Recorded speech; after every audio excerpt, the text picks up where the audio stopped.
Software ఉద్యోగులు 100 times better. జీతం పరంగా లేకపోతే ఫెసిలిటీస్ పరంగా చూసుకున్నా, ఫెసిలిటీస్ అంటే డెఫినెట్లీ ఆఫ్ కోర్స్ యూపీఎస్సీ వాళ్ళకి ఫెసిలిటీస్ కొంచెం ఎక్కువ ఉండొచ్చు, దాన్ని కాదనడానికి లేదు. సో ఎగ్జాంపుల్ మనం చెప్తానండి.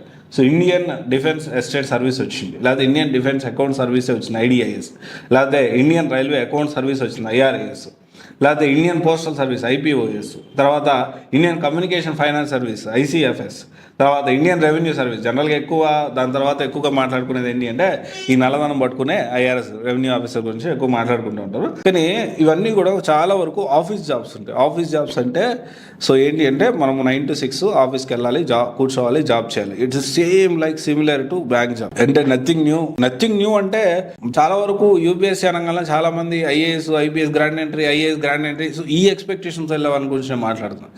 జనరల్గా ఈ సర్వీసెస్ అన్నిటి గురించి అవగాహన ఉండి వాళ్ళు వెళ్తే అది డిఫరెంట్ స్టోరీ.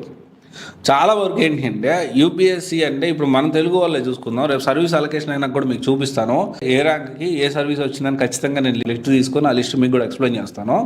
ఎంతమందికి ఐఏఎస్లో వస్తుంది, ఎంతమందికి ఐపీఎస్లో వస్తుంది, ఎంతమందికి సర్వీస్ వస్తుంది. అసలు మీరు అనుకోవాలి ఇక్కడ అర్థం చేసుకోవాల్సిన విషయం ఏంటి అంటే, మీరు ఏదైతే యూపీఎస్సీ అంటారో అంత ఓవర్ హైప్ కాదు అనేది నేను ఫస్ట్ పాయింట్ నేను చెప్పదలుచుకున్నాను.